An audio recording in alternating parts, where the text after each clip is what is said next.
Welcome to Insight Marketing Success, the podcast where marketing knowledge meets real-world experience, from vision to execution. Welcome to IMS. Today we have Greg Carson from Carson Patents. So Greg, tell us who you are. Well, I'm Greg Carson, the founder of Carson Patents. I'm a USPTO registered patent attorney. At a practical level, I just help inventors, entrepreneurs, startups, businesses protect their inventions, right? I see the work as something more personal than just preparing legal documents, right?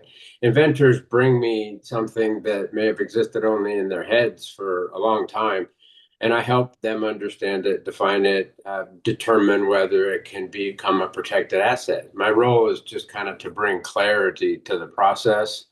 I want inventors to understand what they have, what the realistic options are, and what their next steps could be. All right. And so tell us about your education and how you ended up creating Carson Patents. Well, I have something of a slightly unusual story, perhaps.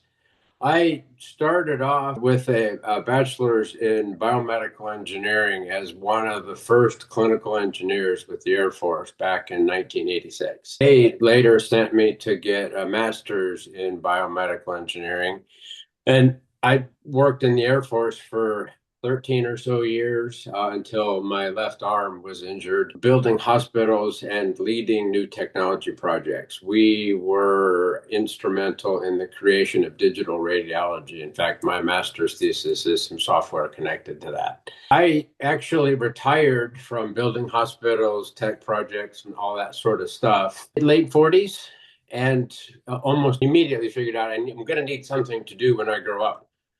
I'm not going to be able to be retired. It's entirely too boring, and there's nothing happening. So I went to law school to avoid being asked what I was going to do for a while. In the process of going to law school, I started law school the year I turned 50. In that process, I found out that my engineering degrees would qualify me to do something lawyers cannot. I can practice in patents. I could take the patent bar from the USPTO. So eventually what happened was I went to law school, I graduated, I went and took the patent bar, became a patent agent. I passed the California bar, I became an attorney, and then I turned into a patent attorney. So it's kind of a weird convolution of all of these other little steps. I've been a CTO for the city of Anchorage. I was the senior leader at Kaiser Permanente. All these things, sort of individual steps and chapters, but it turns out they were all leading me to this. Yes.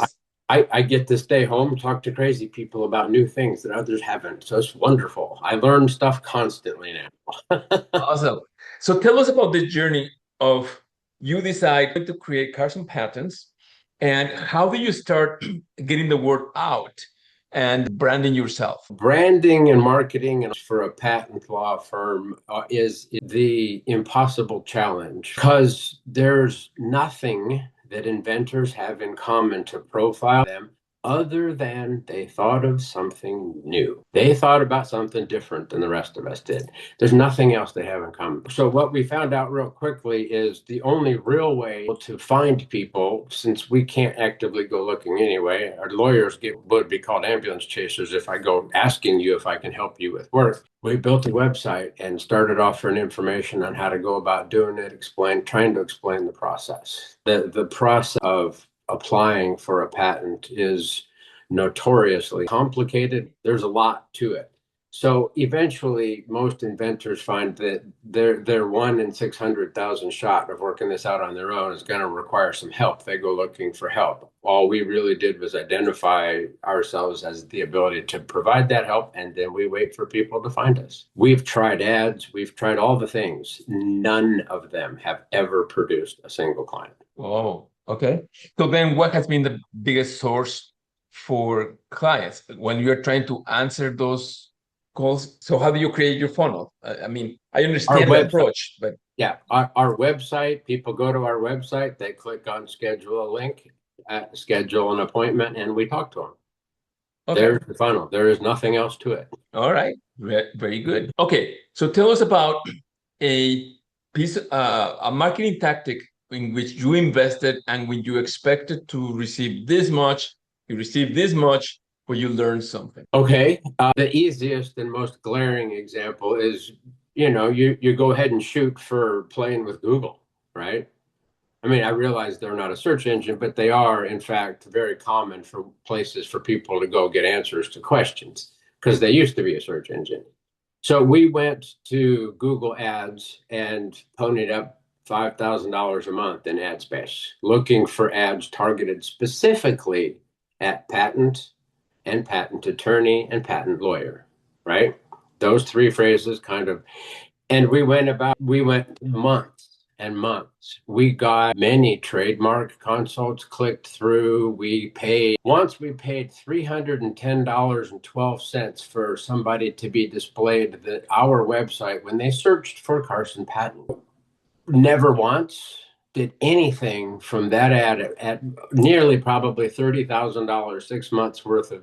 Never once did an ad come through. Never once did a client schedule an appointment. Never once was Google able to spoon feed them, us, as a result that was useful to anybody. What we learned was all of the AI systems, this was 5 or 6 years ago, all of the AI systems that exist out there that help you with this, that, or the other, and the people helping you market that, either professionals, consultants, or Google's own staff. None of them understand what we do.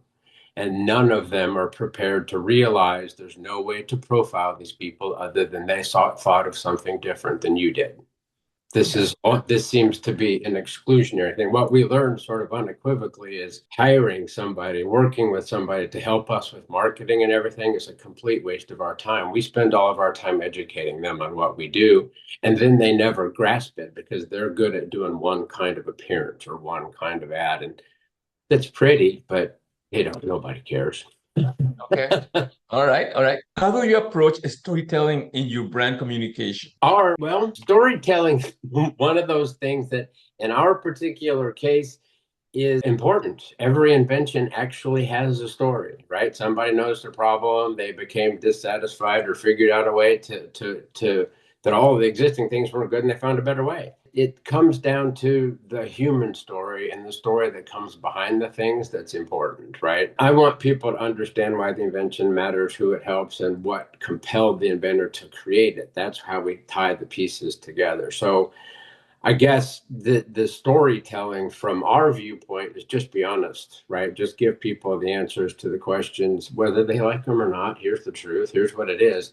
And so that they can make better decisions. But every invention actually starts with story. This is during our intake free consults, we can actually tell whether or not you are trying to bring somebody else's invention by whether or not you have a story. All right. So who will become the ideal client for Carson Patents? Our client focus, the people that benefit probably best from us are the independent inventors, engineers, entrepreneurs, startups, small businesses, anybody that's created something new, right?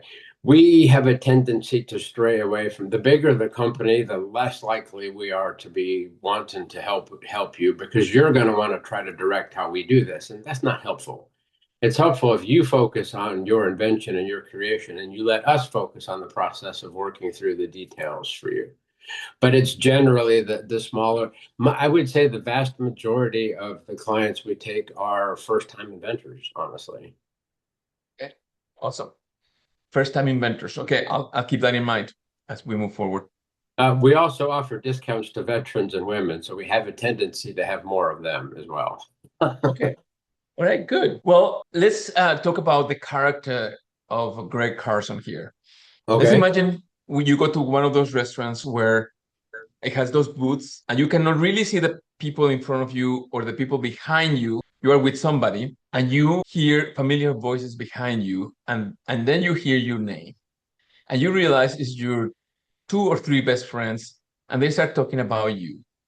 What do you hope they say about you? That I listened carefully, treated them with respect, and told them the truth. It doesn't really take much more than that. And I'm thinking through who those 3 people are, and I'm pretty sure that's what they'd say.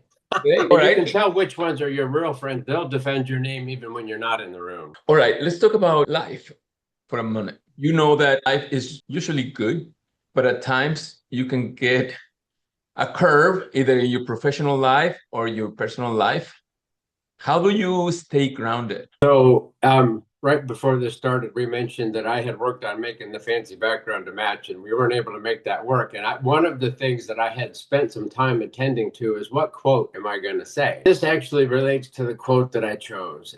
Everything's already okay. That's the quote. I practice yoga, and through yoga and the practices of it, to include in specific meditation, I've learned to return to or stay in the present moment, right? So when things become overwhelming, your mind tries to solve things, because that's what it does, right? Your mind works through the problems. The better thing is to not do that, to just be here, to see, hear, listen, and be in the moment and get as much as that as you can, and then calmly and peacefully make the next best choice. Beautiful. Have you read the book, The Seat of the Soul? No, but it sounds like an interesting book. The Seat I think of you the will Soul. love it. Okay. You will love it. It's exactly what you're talking about. That's exactly it. The seat of the soul. And basically it says, when you feel that moment where you try to give it a little bit of time and try to see it with the eyes of the soul and not the eyes of the ego. Because usually when you see it with the eyes of the ego is when you go like, That's when you're trying to control something. And something that I've learned that's important and perhaps relevant at the moment, the reality is every single thing that you have experienced is historical, and you cannot control the future. So spending time dwelling on, attaching yourself to potential outcomes and trying to control it truly is a waste of time, when you could be using those resources to attend to what's in front of you and be useful and helpful to those instead. Beautiful. All right. Let's assume, for the sake of argument, that when you can graduate from the initial school, the first school you attended, you're able to tell yourself a piece of advice. What will you tell yourself? You don't have to see the whole path. Okay. You only need to take the next honest step. Very good. Love it. All right. At the beginning of my career, obviously, I was military, I'm an engineer, I can control everything, right? I controlled hundreds of people building hospitals and technology projects. And yeah, chill, man, don't do that. It isn't necessary. Yeah. Greg. Yeah. What do you want your legacy to be? I helped in some way, left the place better than I found it. Love it. Greg, thank you very much for being part of IMS. Look forward to working with you as we move forward and collaborating with you. Thanks, Ricardo. This has been an interesting experience. I've really enjoyed talking with you and getting to know you too. I appreciate it. Thanks for listening to Insight Marketing Success, where marketing knowledge meets real-world experience from vision to execution.